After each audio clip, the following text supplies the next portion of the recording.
أعوذ بالله من الشيطان الرجيم. بسم الله الرحمن الرحيم. الحمد لله والصلاة والسلام على رسول الله. اللهم صل وسلم وبارك عليه وعلى آله وصحبه أجمعين وبعد. Assalamu alaikum wapendwa na mizani popote mlipo. Taarifa tuliokusanya hii leo, kwanza kabisa tutazungumzia juu ya mkutano wa Iran na Marekani kule Roma, Italy, uliofanyika siku ya Jumamosi Aprili 19 kuhusu swala la miradi ya nyuklia ya Iran, ambayo Marekani imekuwa ikiitilia mashaka zaidi kuwa ni nia ya Iran kutengeneza mabomu ya nyuklia.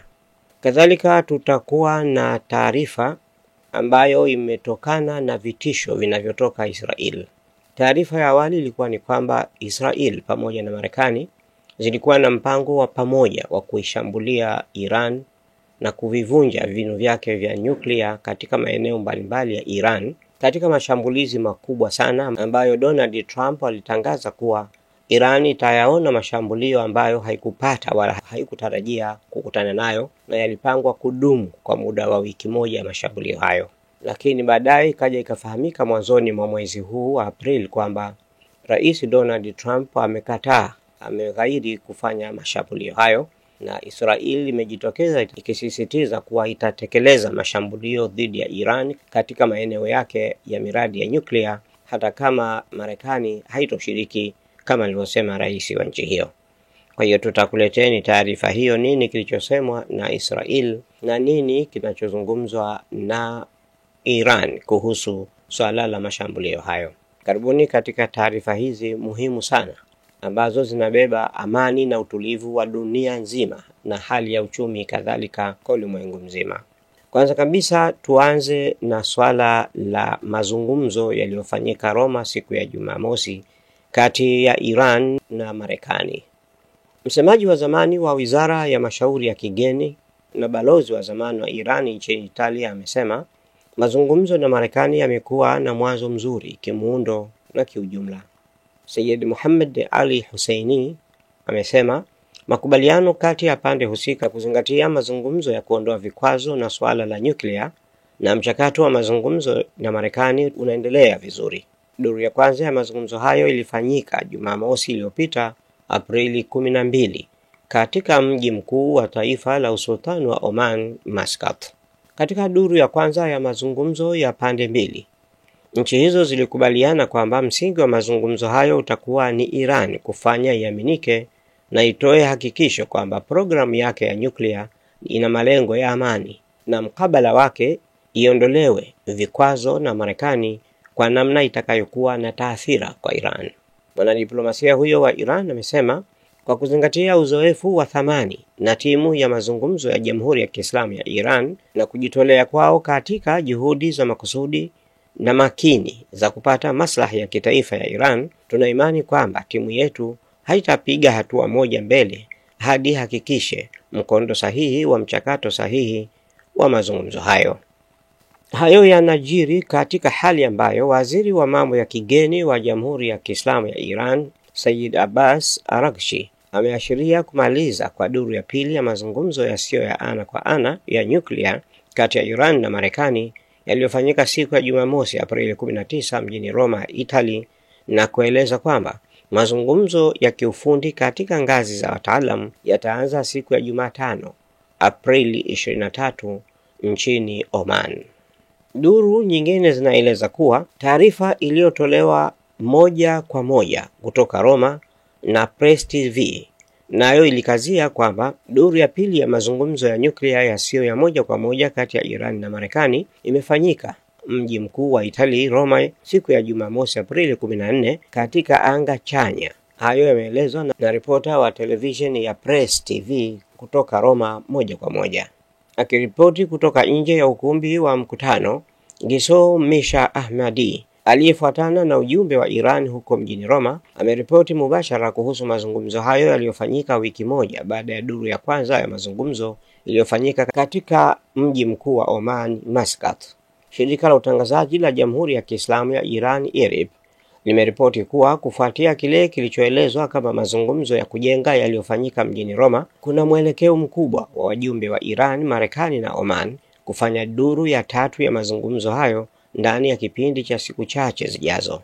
Waziri wa mambo ya nje wa Iran, Abbas Araghchi, na Steve Witkoff, mjumbe maalumu wa rais wa Marekani Donald Trump katika masuala ya Mashariki ya Kati, siku ya Jumamosi Machi 19, 2025 waliongoza mazungumzo ya ngazi za juu yaliyofanyika chini ya uratibu wa waziri wa mambo ya nje wa Oman, Badr bin Hamad Al Busaid. Mazungumzo hayo yalifanyika kwa muda wa zaidi ya masaa 4. Msemaji wa Wizara ya Mambo ya Kigeni wa Iran, Ismail Baghai, amesema mazungumzo hayo yasiyo ya ana kwa ana yalifanyika katika makazi ya balozi wa Oman mjini Roma na katika kumbi 2 tofauti. Ameongeza kuwa Iran ilishiriki katika mazungumzo ya uondoaji vikwazo kwa uzito na utayari kamili na itaendelea kutoa ushirikiano mradi tu mazungumzo hayo yaendelee kuwa na nia ya kujenga. Mpango wa nyuklia wa Iran ni wa amani kabisa na Iran iko tayari kuondoa shaka yoyote iliyopo katika swala hilo, ameeleza Baghai. Msemaji wa Wizara ya Mambo ya Kigeni wa Iran ameendelea kueleza kwamba msimamo thabiti na wa kimsingi wa Iran uliobainishwa wakati wa mazungumzo na Marekani ni kutaka iondolewe vikwazo haramu iliyowekewa kwa njia ya kuaminika na kwa mahakikisho yote yanayolazimu. Baada ya taarifa hiyo, tutajaribu kufanya tathmini ndogo kama ilivyodokezwa na Pars Today kufuatia duru ya pili ya mazungumzo yasiyo rasmi na ya moja kwa moja kati ya Iran na Marekani mjini Roma. Kinachofuatia baada ya mkutano huo ni kukutana sasa wataalamu wa nyuklia wa Iran na Marekani mjini Muscat, Oman mnamo siku ya Jumatano Aprili 23 ili kutazama wanachukua hatua gani ili kuiridhisha Marekani juu ya nia ya Iran katika miradi yake ya nyuklia, na baada ya pande hizo mbili kuripoti kwa viongozi utakaofuatiwa tena na kikao baina ya viongozi wa ngazi za juu wa swala hilo kati ya Iran na Marekani, yani Abbas Araghchi na mjumbe wa Donald Trump, rais wa Marekani, Steve Witkoff. Duru ya pili ya mazungumzo yasiyo ya moja kwa moja kati ya timu ya mazungumzo ya Jamhuri ya Kiislamu ya Iran na ya Marekani ilifanyika siku ya Jumamosi Aprili 19, 2025 mjini Roma, mji mkuu wa Italia huko Ulaya ya Magharibi. Baada ya kikao hicho, Sayyid Araghchi, waziri wa mambo ya kigeni wa Iran, aliandika kwenye ukurasa wake wa mtandao wa kijamii wa X akisema mazingira chanya ya kiasi fulani huko Roma yalipelekea kupigwa hatua katika msingi wa malengo ya uwezekano wa kufikiwa makubaliano. Araghchi akaendelea kuandika kuwa tulieleza ni kwa namna gani kwa walio wengi nchini Iran mapatano ya JCPOA hayatoshi tena. Kwao kilichobakia katika JCPOA ni masomo yake tu. Binafsi, Araghchi anasema huwa anachukulia kuwa mtazamo kama huo. Waziri Araghchi pia aliandika kwamba mazungumzo ya wataalamu yataanza siku chache zijazo. Baada ya hapo tutakuwa na nafasi nzuri ya kuhukumu. Waziri wa mambo ya nje wa Iran alifafanua kwamba kwa sasa matumaini yanaweza kuelezwa kwa tahadhari kubwa. Waziri wa mambo ya kigeni wa Iran aidha ametangaza kuwa lengo kuu la mazungumzo yasiyo ya moja kwa moja na Marekani huko Roma ni kudhamini maslaha ya taifa la Iran. Wizara ya mashauri ya kigeni ya Iran imetangaza katika taarifa yake kwamba katika duru hii ya mazungumzo wajumbe waandamizi wa Iran na Marekani, sambamba na kuainisha sura ya jumla ya mazungumzo hayo, walibadilishana mawazo kuhusu baadhi ya masuala muhimu katika uga wa kuondolewa vikwazo na baadhi ya yale yanayohusiana na kadhia ya miradi ya nyuklia ya Iran. Wizara ya mambo ya kigeni ya Iran iliendelea kwa taarifa hiyo kwamba kwa kuzingatia kwamba maamuzi kuhusu masuala ya kuondoa kikamilifu vikwazo na kujenga imani kuhusu hali ya amani ya mpango wa nyuklia wa Iran yanahitaji mjadala na uchunguzi wa kina zaidi katika ngazi ya wataalam, iliamuliwa kuwa wajumbe wa kiufundi baina ya Iran na Marekani wakutane katika mazungumzo ya awali mjini Muscat siku ya Jumatano Aprili 23 kwa uwezeshaji wa Wizara ya mambo ya kigeni ya Oman. Wakati huo huo, Ismail Baghai, msemaji wa Wizara ya mambo ya nje ya Jamhuri ya Kiislamu ya Iran, ameandika kwenye akaunti yake ya X mwishoni mwa duru ya pili ya mazungumzo hayo kwamba leo yamefanyika mazungumzo yasiyo ya moja kwa moja yenye manufaa kati ya Iran na Marekani kwa uratibu wa waziri wa mambo ya kigeni wa Oman katika anga ya kujenga.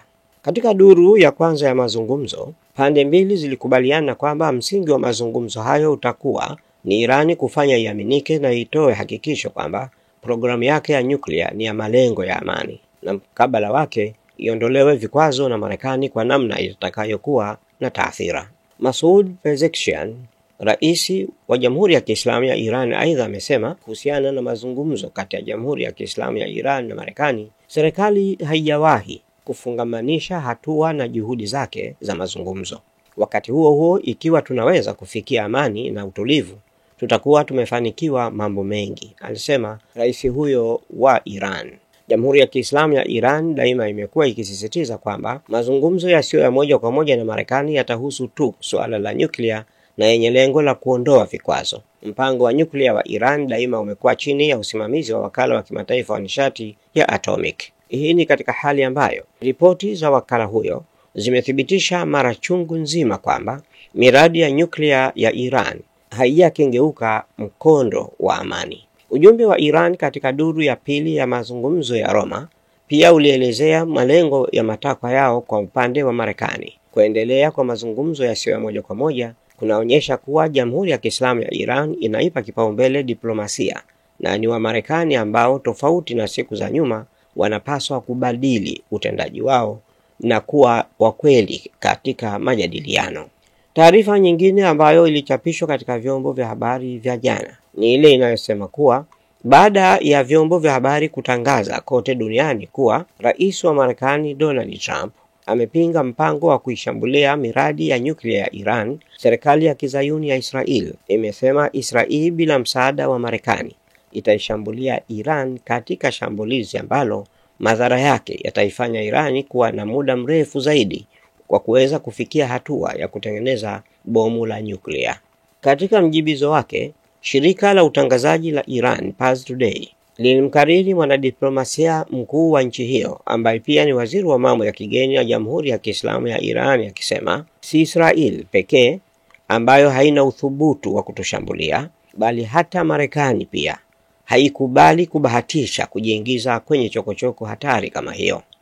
Akizungumza alipokuwa ziarani nchini Rusia, Sayyid Abbas Araghchi amesema Jamhuri ya Kiislamu ya Iran haijarudi nyuma katika kutetea hata moja kati ya misimamo yake ya haki na ya uadilifu, na akaongeza kuwa mashinikizo hayataifanya Iran iache kulinda heshima, sharafu na maslahi yake ya kitaifa. Mkuu wa chombo cha diplomasia cha Iran amesisitiza kuwa ni baidi kwamba vitisho vya kijeshi vinavyotolewa vitafikia hatua ya kutekelezwa, kwa sababu hata wa Marekani wenyewe wanaelewa kwamba Iran inafahamu vizuri jinsi ya kujilinda. Araghchi amesema njia ya diplomasia iko wazi kwa Iran, lakini kama mazungumzo yatakabiliwa na hali ngumu na nzito, Iran imeshajiweka tayari kwa ukamilifu kwa ajili ya njia nyinginezo. Waziri wa mambo ya kigeni wa Jamhuri ya Kiislamu ya Iran amebainisha kuwa Israel haijawahi wakati wowote huko nyuma kuwa na uwezo wa kuishambulia Iran, hainao uwezo huo hivi sasa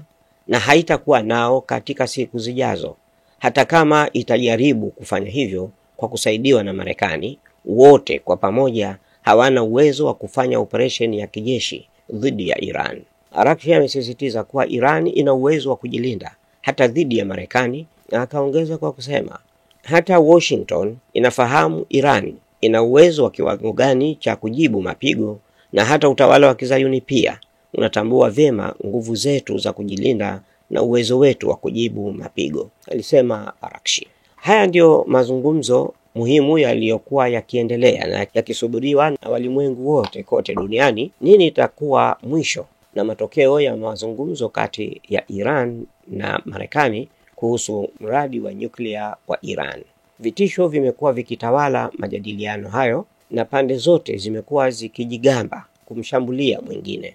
Iran wakati wote imesisitiza kuwa si Marekani wala si Israel wala si nchi zote mbili kwa pamoja na kwa kushirikiana zinayoweza kufanya kuwa ni tishio kwa usalama na amani ya Iran, na kwamba Iran iko tayari na imejiweka tayari kuweza kujibu mapigo kokote yatakakotoka, iwe ni Israeli kwa pamoja na Marekani au mmoja peke yake. Maneno haya ni ya kibabe yanayoonyesha kwamba watu hawa wanajadiliana huku wakiwa katika hali ya tahadhari kubwa ya kwamba huenda wakati wote yanaweza kutokea matokeo yasiyokuwa mazuri kwa amani na usalama wa dunia. Kwa hivyo tunatazamia kwamba siku ya Jumatano tarehe 23 kutakuwa na kikao katika ngazi za wataalamu wa nyuklia, wale watakaotoka Marekani na wa Iran, na watakutana kule mjini Muscat, Oman, kwa ajili ya kujadiliana juu ya vipengele mbalimbali vya kitaalamu juu ya miradi ya nyuklia ya Iran, kuona kwamba inakwenda wapi na imeshafikia hatua gani kuweza kubuni bomu la nyuklia. Na mazungumzo hayo yatapewa ripoti zao kwa wakubwa ambao wanaongoza mambo hayo, wale wa Marekani na Iran, na siku ya Jumamosi yake watakutana sasa viongozi hawa wanaoyawakilisha mataifa haya mawili ili kutafuta uaminifu wa kuaminiana na baadaye kuondosha vikwazo ambavyo vinaikabili Iran kiuchumi, hali ambayo imesababisha fedha za Iran kuanguka kwa kiasi kikubwa sana kutokana na mzingiro wa kuzingira aina zote mbalimbali za bidhaa zake zisiuzwe, na hivyo kujipatia mapato ya kigeni kwa maendeleo ya nchi. Hata hivyo tuna matumaini kwamba maadamu ni Marekani ndio iliyotaka mazungumzo hayo pamoja na nia ya ndani waliokuwa nayo, lakini mwisho wa siku njia ya diplomasia ndio njia ambayo inafuatwa na watu wote wenye akili. Watu wasiokuwa na busara huamua kupigana, lakini kwa vyovyote itakavyokuwa wale wanaopigana mapatano yao na kuisha kwa vita vyao kutamalizikia katika ngazi ya mazungumzo ambayo ni diplomasia. Kwa hiyo diplomasia ndio inayotawala amani duniani kote. Tuzidi kumuomba Mwenyezi Mungu kwa sababu ya utulivu wa dunia, tukianzia katika nchi yetu, kumuomba Mwenyezi Mungu ajalie Watanzania tuendelee kuwa wavumilivu na wastahimilivu wa kuweza kulea na kuilinda amani tulionayo tuliorithi kutoka kwa wazee wetu, lakini vile vile tumuombe Mwenyezi Mungu ajalie mshikamano wetu uendelee na amani na salama izidi kuendelea katika nchi yetu, na viongozi wetu Mwenyezi Mungu awajalie busara na hekima katika maamuzi yao. Lakini tusisahau kuwa kuna vita kule Israel na Hamas, ambapo Israel imekuwa ikishambulia wananchi wa kawaida wa Palestina katika eneo la Gaza na kuua maelfu kwa maelfu ya watoto na kina mama wasiokuwa na hatia kwa nia ya kuipora nchi ya Palestina. Tusisahau kusoma suratul Lahab na suratul Fil kwa ajili ya kumuomba Mwenyezi Mungu kwa baraka za sura hizo ambazo ni maneno ya Mwenyezi Mungu, wale wanaopanga njama na kupanga mikakati ya namna ya kuwahilikisha Palestina na kuipora nchi yao ni madhalimu na wanafanya dhulma, na Mwenyezi Mungu si pamoja na wanaodhulumu. Basi kwa dua hiyo katika nyakati zote tofauti, usiku na mchana, ibada za mchana na usiku, tumuombe Mwenyezi Mungu awape jambo la kufanya hao wanaopanga hayo, ili washughulikie yaliyokuwa yao na waache wa Palestina waweze kuishi katika nchi yao kwa amani na salama, na wajiamlie mambo yao wao wenyewe, na bila kusahau ukombozi wa msikiti au Masjidul Aqsa, msikiti mtakatifu kwa Waislamu na kibla cha kwanza cha Waislamu, ambacho ni wajibu ukombozi wake ufanywe na Waislamu. Kila aliye Muislamu ajitambue mahala popote alipo, ana wajibu ulio katika shingo yake katika kuinusuru na kuikomboa msikiti mtukufu wa Al-Aqsa na kwa ujumla taifa la Palestina. Wassalamu alaikum wa rahmatullahi wa barakatuh. Usisahau kulike, kushare, kucomment na kusubscribe Mizani Online TV ili uendelee kupata mfululizo wa vipindi vijavyo. Allah ya Allah ya Allah ya Allah ya Allah ya Allah ya Allah.